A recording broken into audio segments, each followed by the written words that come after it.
蓝氏花费5000元租借了一位清新脱俗的女孩作为女友体验1小时。最初他只是抱着随遇而安的心态，以为可能会遇到和照片不符的情况，但见面时发现她本人比照片更加迷人。这是河野第一次和如此美丽的女性约会，显得相当紧张。女孩不经意间的小动作都让他着迷至极。然而女孩很实际，坚持先收费再开始约会。河野支付了4万元，租借了8小时的时间。随后他们一起去了水族馆。女孩表现得很得体，每个举止都像极了真正的女友，这让河野感觉非常舒适。租借时间快要结束时，女孩主动握住了他的手，做得从容不迫，自然自如，让河野的心情激动不已。告别前，女孩面带微笑地说了声再见，而河野还沉浸在刚才的情景中无法自拔。他回到家，立刻开始搜查女孩的背景信息，得知女孩名叫甘鹤，她的服务满意度高达95%，浏览着一连串的赞誉评价，很多评论都与她今天的体验如出一辙。河野顿时愣住了，原来不止他一个人经历了手牵手，这只是千鹤惯用的手法而已。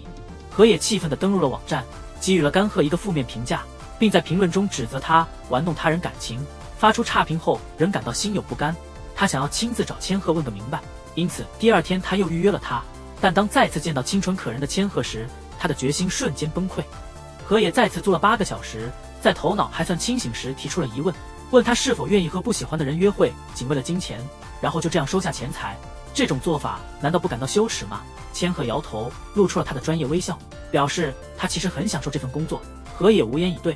逛街时，店员误将他们当成夫妻，这让河野感到不太自在。千鹤试图圆场，称他们是情侣，但很快被河野否认，急忙澄清两人关系。千鹤有些尴尬地点了点头，同意按照他的意愿进行。他们又一次来到了水族馆，这次甘鹤专门学习了鱼类知识，这让河野不由得对他刮目相看。尽管他表面上仍然态度强硬，认为他这样做毫无意义，毕竟只是假装交往1天而已。河野想到自己刚被前女友甩，说着说着就越来越生气，引来旁边人投来关注的目光。千鹤拉着他到一个无人的角落，开始严厉地训斥他，让河野当场愣住了。千鹤也是忍无可忍了，毕竟他们一开始就同意了平台的条款，他只是一个租借女友，必须遵循这个角色。千鹤平复情绪后问他是否还要继续，不过他已经收了钱，所以会陪他到最后。正在这时，河野的手机响了，是医院打来的电话。河野带着租借女友去医院探望奶奶，家人们的调侃让他一时语塞，误说成真正的女友，说要回家准备婚宴了。奶奶急切地担心甘鹤会离开，因为孙子20年来一直无缘女色，现在遇到一个美女，自是要抓紧。父母满意的离开后，照顾奶奶的责任就落在了他们2个人身上。奶奶直截了当的提问，这让只有牵手关系的河野感到很尴尬。作为职业租借女友的千鹤很机智，想要赢得奶奶的好感，为下一步做准备，逗得老人家非常开心，还说要将这个好消息告诉院中的其他老人，这让甘鹤坐立不安。他的奶奶也在这家医院，他从未告诉过他自己租借女友的事，如果事情败露就糟了。千鹤急忙想要离开，但在走廊遇到了聚集的老奶奶们，两人只好退回到了一间病房里。为了成功避开，千鹤让他俩钻进了被窝，但这样的近距离让他们都有些承受不住。就在这时，奶奶走进了病房，看着床上的一团疑惑，礼貌地询问情况。两人商量着必须得回答。奶奶离开后，河野还是有些懵，近距离的接触让他的心跳不自觉加速，但很快被一记飞踢拉回了现实。在千鹤愤怒的时候，他的奶奶恰好来敲门。更让人震惊的是，河野的奶奶也同时出现了。两人的秘密显然已经不再是秘密。河野想要出面解释一切，但千鹤迅速制止了他，这样无形中承认了他们的关系。以后就说两人已经分手了吧。经过一番深聊，他们彼此有了更深的了解，相互理解消减了之前的尴尬。因此这次的租借经历，河野给了5星好评。反正他们也不太可能再见面，河野决定还是好好过自己的生活。尽管看到前女友迅速找到了新伴侣，心中仍旧有些失落。他原以为会有一个新的开始，没想到命运却跟他开了一个玩笑，花5000租的女友竟是自己的校友。更巧的是，他就住在自己家隔壁。千鹤第一个反应是将门锁上，在房间里提醒他俩不要过多接触。河野感觉这一切仿佛做梦，自己租的女友竟然就是隔壁的邻居。同时他还接到了一个不太好的消息，奶奶打算来他家看望未来的孙媳妇千鹤，这意味着假女友的身份随时可能曝光。河野急忙把食物藏起来，急切地按着千鹤家的门铃，门铃无人应答，他便装作送外卖的人员，门开的瞬间迅速拦住，恳求千鹤再次假扮他的女友。千鹤显得很不情愿，河野只得坦白奶奶即将来访的事。他说只需要千鹤帮忙半小时，当然他会支付相应的费用。但千鹤觉得河野失信于人，不是说好了他们已经是分手的状态了吗？河野的犹豫不决的样子让千鹤很不屑。不论河野如何以奶奶为由施压，千鹤都没有让步的意思，即便对方一直纠缠不放，于是猛地踢了一脚，表示自己要专心学习，请勿打扰。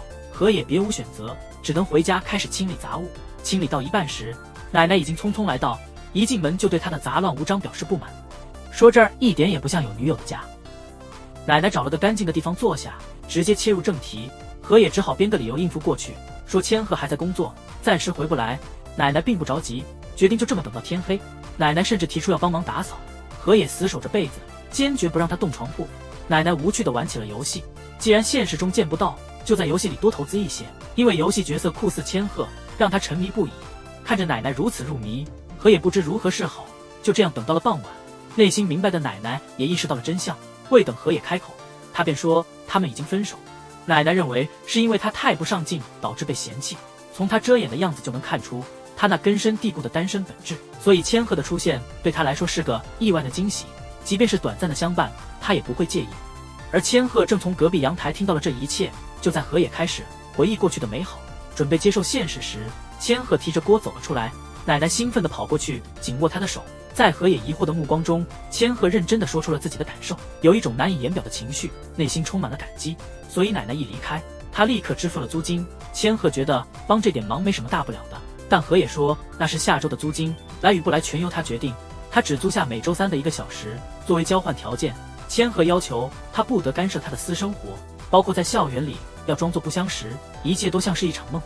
尽管这全是为了奶奶，但这也算是个不错的开端。即便他现在对他冷若冰霜，他在学校偶然遇到了前女友，即使已经分手，他还是难以忽略她的美丽，心里仍旧忐忑不安。与此同时，千鹤也恰好路过，让河野感到心神不宁。毕竟周3他们还要一起去看望奶奶。好在租来的女友千鹤表现得很出色，她的乖巧让老人家非常喜欢。在租期即将结束时，千鹤还主动拉起了他的手，让他尝到了回头率爆棚的滋味。他简直就是完美女友的典范。不过意外的是，这一切被儿时玩伴看到了，他们完全不相信这美女是他的女友，坚信他一定是被骗了，劝他别被美色迷了心窍，让他们来，说的河野一头雾水。直到千鹤亲自确认，两人这才表示敬意。兄弟们为之前的误会道歉，然后拉着他们一起去聚餐。在他们的怂恿下，河野有点得意忘形，完全没注意到千鹤的冷眼。但更不幸的是，聚餐的人中还有河野的前女友马美，这让他进退两难，只好维持着这尴尬的局面。河野的目光始终在马美身上徘徊，因为刚分手就有新女友而感到内疚，但马美似乎并不介意，因为她也已不是单身。这个消息让河野心里很不是滋味，别人的是真爱，自己的却是租来的，还是那种有着种种限制的。河野越想越觉得眼红，打算去厕所冷静一下，没想到回来时发现两人竟坐在了一起。马美喝多了，开始滔滔不绝，说河野这人太单纯，还有点控制欲，出门连衣服都要选得严严实实的，不太注重个人形象，连做饭都慢吞吞的。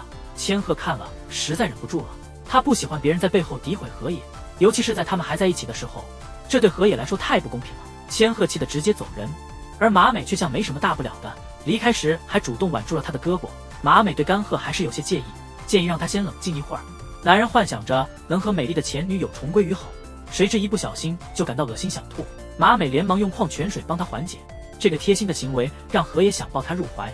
得知他现在是单身，他更是心动，忍不住想邀请他到自己家里。马美表面上温柔地帮他理顺了头发，但内心深处对千鹤的嫉妒难以平息，对于聚会上的反驳记恨在心。他觉得河野只是被外表迷了眼，选女友应该更看重内在品质。这番话让河野瞬间醒悟，他严肃地说千鹤不是那样的人，态度大变，让马美怀疑他是不是变了个人。河野坦言自己确实喜欢他，但不希望他说千鹤的坏话，这让马美感到很不愉快。回家路上的河野并不感到后悔，他首先想到的是找千鹤道歉，恰好千鹤也刚回来，尽管他对他的态度很冷淡，河野还是表明了自己并未和马美复合，一边道歉一边自责自己的软弱。千鹤被这份真诚所感动，就这样，千鹤保留了每周3的女友职位，但河野每次看到马美都忍不住内心的悸动。正当他准备追求马美时，马美却在网上发动态嘲笑他很快就会被甩，然后立刻改口为昨晚的行为道歉。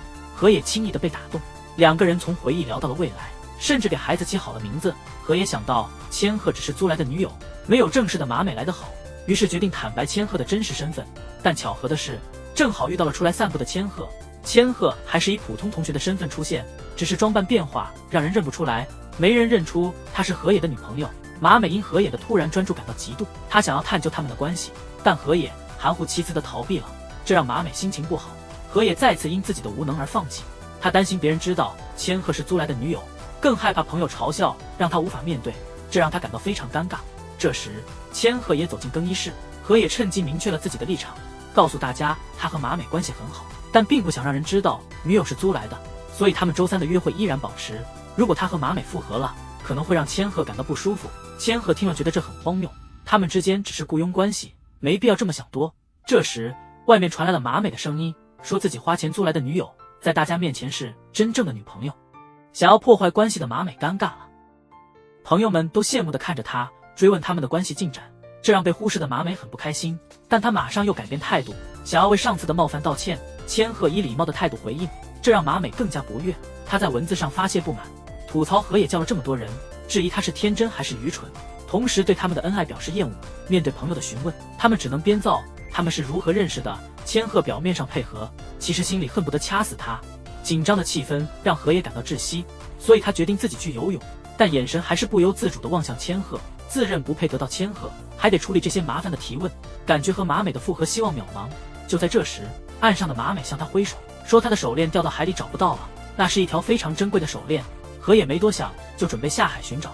千鹤因为河野离开而心不在焉，朋友们总是找他单独出去，偶尔女生们也会介意。大家都羡慕河野的恩爱表现，但河野在海里，没听见他们的话，他正在专心寻找丢失的手链。马美故意摔进了河野的怀里，河野既尴尬又兴奋。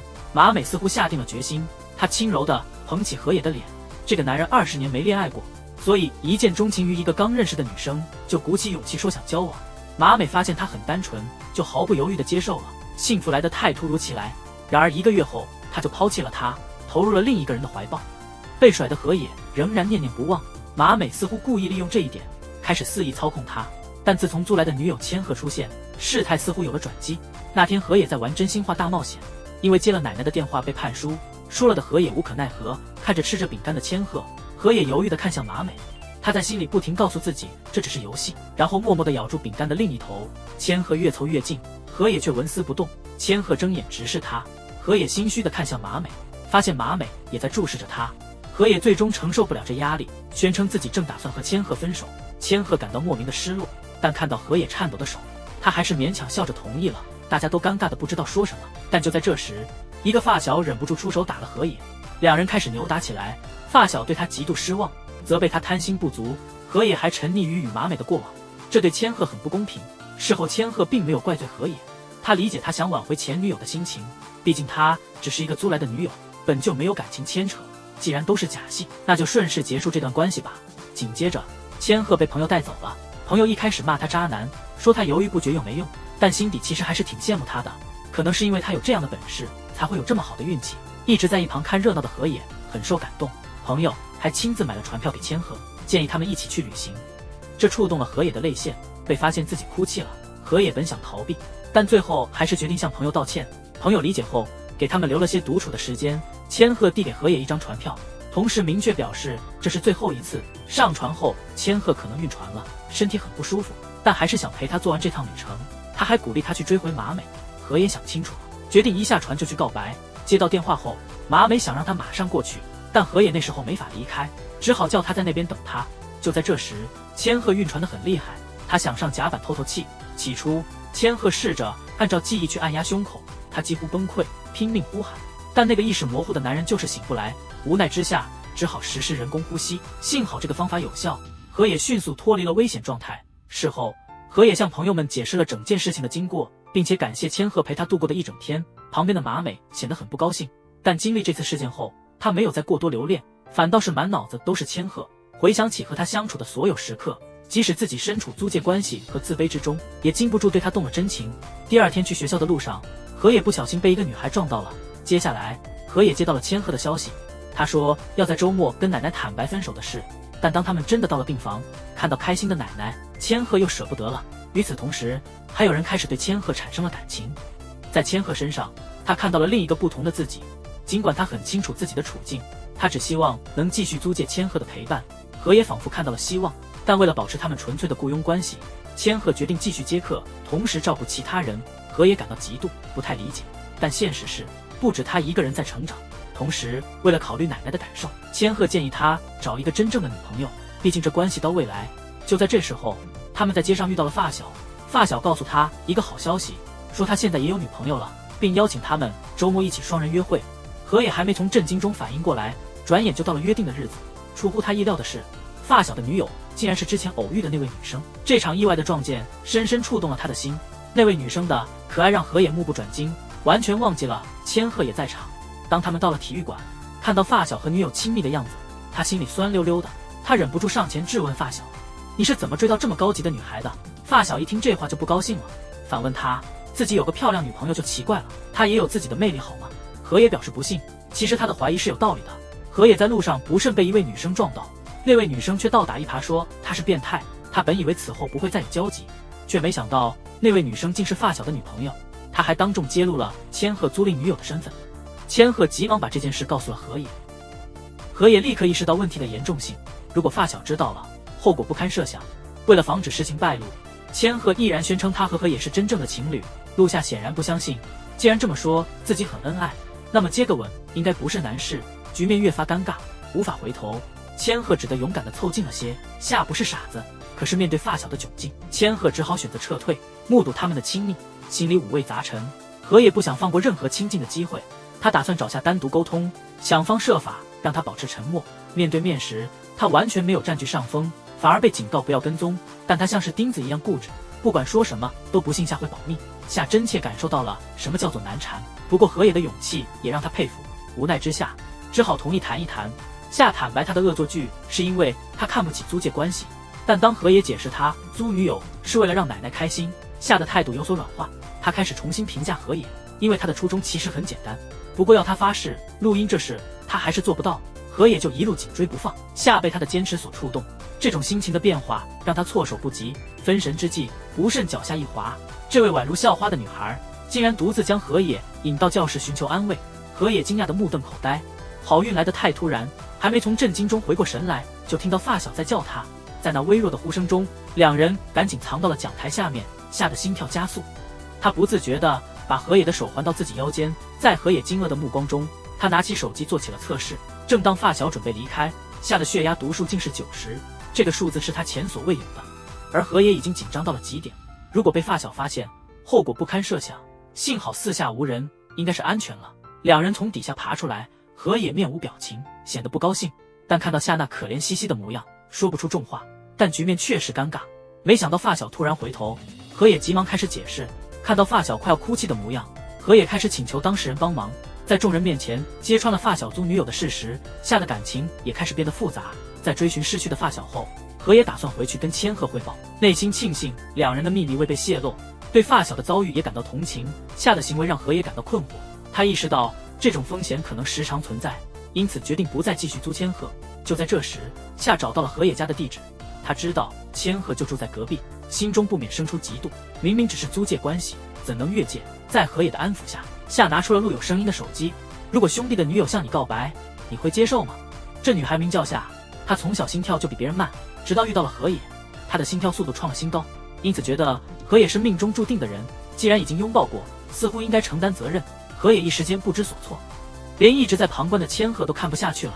兄弟的女友，你怎么能动心呢？进屋后，夏向河野宣称了主权，但河野的思维还算清晰。尽管他是租借的女友，但毕竟曾是好友的爱人，真的答应了，感觉仍旧尴尬。夏被拒绝后很是伤心，看他楚楚可怜，也让人心疼。千鹤冷静地思考了一番，然后把河野叫到一旁商量。他认真的建议河野不妨接受，一是因为租借女友的身份不会曝光，二是他感觉夏是真心的，而且如果河野不同意，夏可能会一直纠缠不放。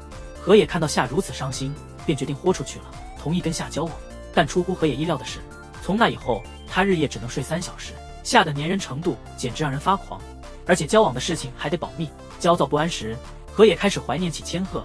夏提议一起去看烟火大会，河野犹豫不决，他打算找个理由推掉。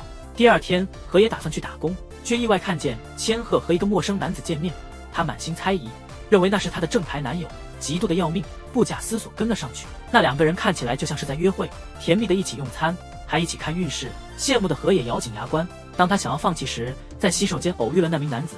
男子似乎在和上司打电话，谈论着某人外形不错，又说声音悦耳。河野误以为他是个人贩子，他得找机会告诉千鹤真相。正好两人越走越近，急忙中的河野被人绊倒，摔了出去。他大声指责那男子是坏人，没想到千鹤满脸疑惑，反问他为何跟踪。旁边的学长澄清了事情，他坦率地解释今天是在排练剧本。千鹤也就无法再隐瞒，坦白了自己是演员，做租借女友也是为了练演技。厕所里的通话不过是向导演推荐演员而已。河野彻底乱了方寸，此刻的他像个小丑，但千鹤没有生气，反而给了他一份精心挑选的礼物。河野发现自己更加喜欢千鹤了，感动得泪流满面。他意识到连失败者也有被送礼的一天，景浩特别感动。河野高兴得失眠了。这时夏出现了，他知道他和千鹤在一起过，尽管有些失望，但决心只增不减。他上前给了男友一个耳光，因为他心里还挂念着其他女孩，毕竟夏是自己主动追求的。于是夏想通过更亲密的关系把河野牢牢绑住。随着两人的距离越拉越近，河野找了个理由赶紧逃走了。真是吓人。河野的心里始终挂念着千鹤，他的每条消息他总是秒回，还总是打扮得干干净净，看千鹤不施粉黛都觉得美。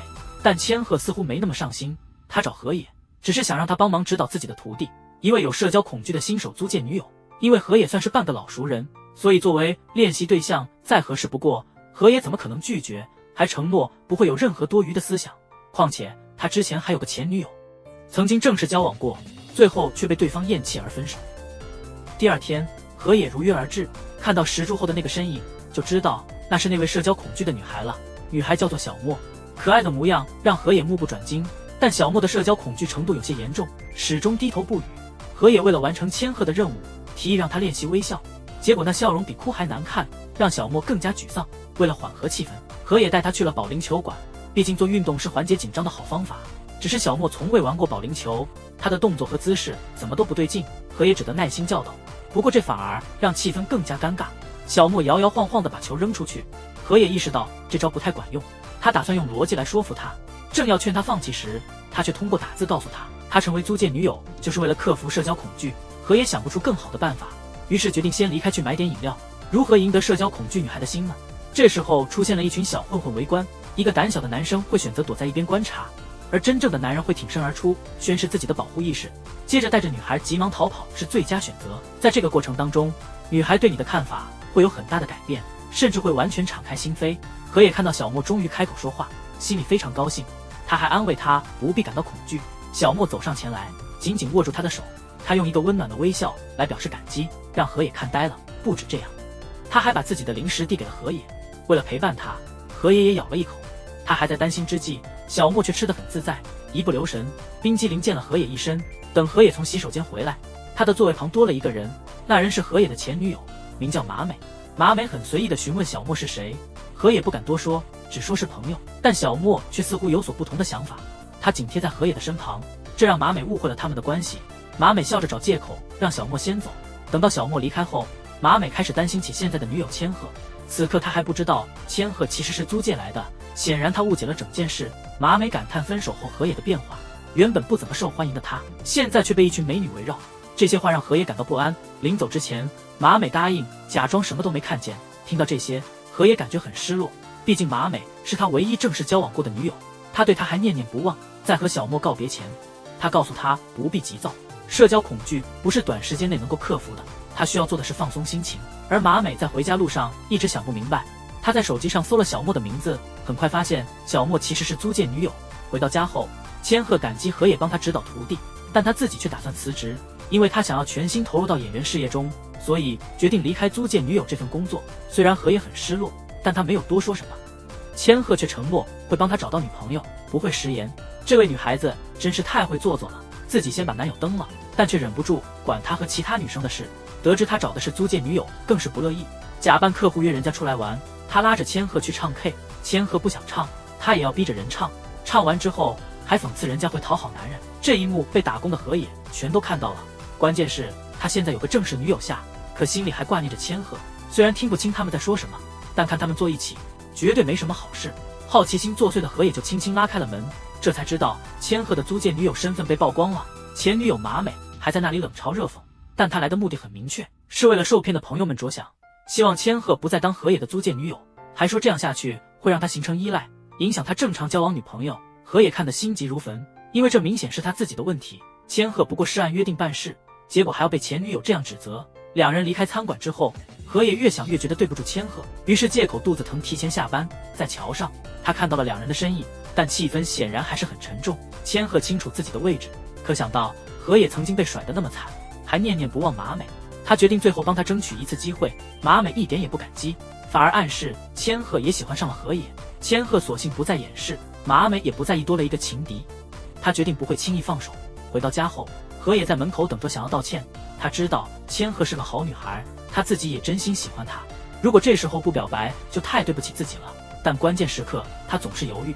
这时候马美的电话打来了，河野接了电话，电话那头传来马美轻柔的声音，她是打电话来求复合的。这让河野大吃一惊，他会同意这种安排吗？由前女友带着去见家长已经够闹心的，没想到还碰上了自己暗恋的人。河野坐立不安，紧张不已，一边要回答未来岳父母的尖锐问题，一边的小心翼翼关注千鹤的情况，稍有异样就让他分心。面对严苛的盘问，河野总算是找到机会，借口去洗手间，悄悄溜出来碰见小莫。小莫看起来紧张兮兮的，他通过手机告诉他，千鹤身边的那个男的是个问题客户，错过订单是因为系统出了错。这下千鹤可能有危险了。河野身不由己，无法离开，留下电话让小莫跟着千鹤，有什么情况要马上告诉他。河野正要回去，却目睹了令人吃惊的一幕。原来马美的父亲早就识破了他的伪装，他们甚至已经物色好了未婚夫人选，他必须服从家族的安排。河野看着心都疼了，所以当马美脆弱地靠近他时，他并没有抗拒，决心陪他把这场戏演完。脑海中却始终挂念着千鹤的安全，在无法抉择的时刻，一条消息让他决定了自己的心意。离开之后，河野直奔酒店现场，但具体是哪个房间他不知道。逐个询问显然不现实，只能依靠现场的警报系统求救。此时房间里的男客正不断拍照，他等待这一刻已经很久了。就在他准备行动的时候，警报声吓醒了千鹤。河野迅速找到了正确的房间，把那男人打得落花流水。